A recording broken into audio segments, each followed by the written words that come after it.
Imagine working full time, doing everything society tells you to do, and it's still not enough to be able to afford a safe place to sleep at night. For millions of Americans, this isn't imagination, it's a daily life and it's day to day occurrences.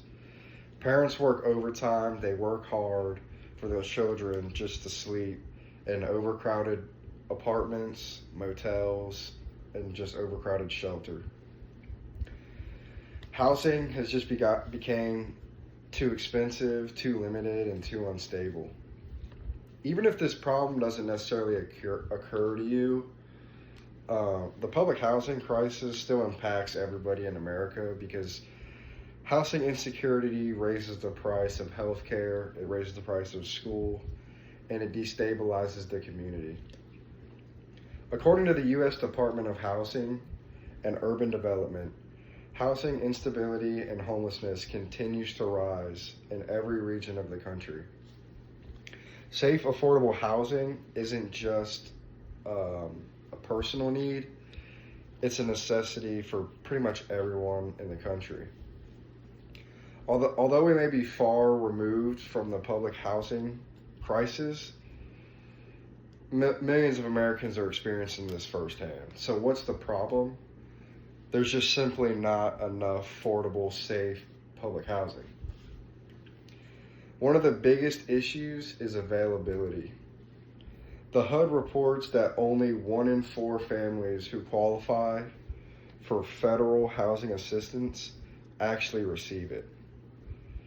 This is because public housing demands more than they're supplying.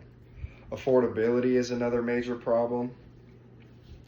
The National Low Income Housing Coalition Out of Reach report shows that in most major US cities, a person working full time cannot afford a 1 bedroom apartment.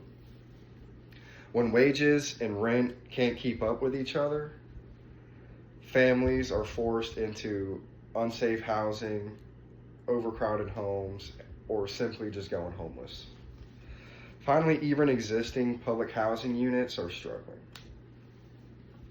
Aging buildings, long wait lists, and simply outdated infrastructure create unsafe homes and a bad residence. Things like mold pile up, leaks pile up, broken faucets, all that type of stuff pile up, and it makes it a place where nobody wants to live. Why it matters. Housing is the foundation for human stability. Public housing isn't only about having a house, it's a foundation for your health as well.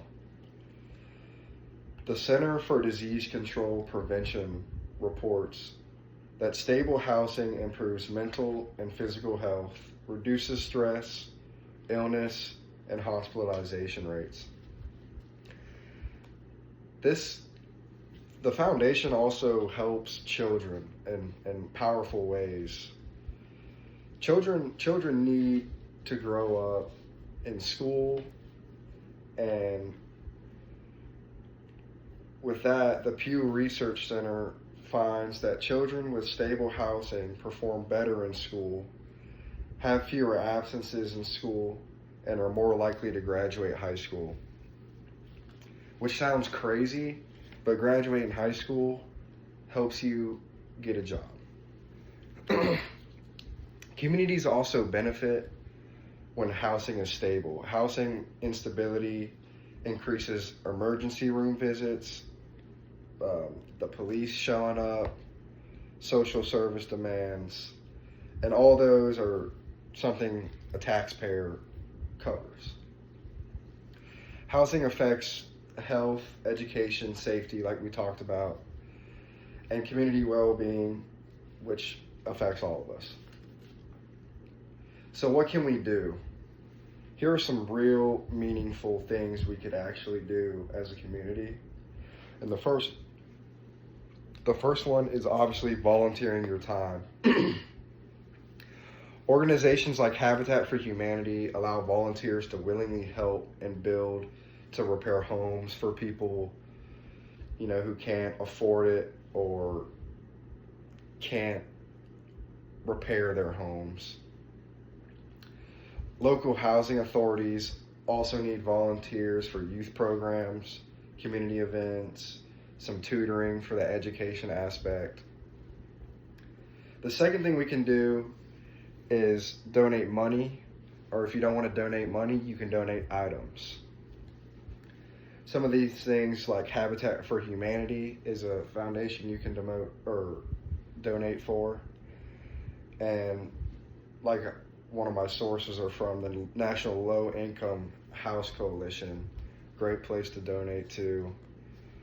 The third thing would just be to advocate for better housing policy.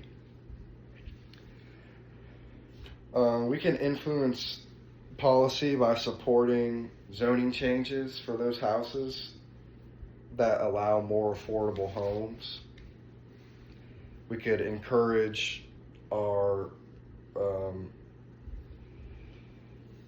elected officials to fund more housing repairs, and simply just speaking up for yourself, in council meetings and stuff like that will always help.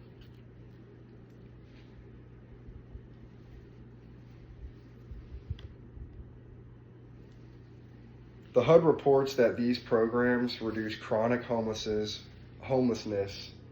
by up to 80% in many communities because they prioritize giving people permanent housing without preconditions. In this speech, we looked at the public housing crisis in America, why it matters, what we can do to help. The shortage of affordable housing is pushing millions of Americans into instability. But it doesn't have to be like this for the rest of time in America. By volunteering, with housing nonprofits, donating your time or money or items, and having support or getting support advocating for it can easily make a difference. Safe housing is never a privilege. It should be a basic human right. And when we help others find stability and safe housing, it helps stabilize the entire community. And every action we take, no matter how big or how small, is a huge impact to this problem. And thank you for your guys' time.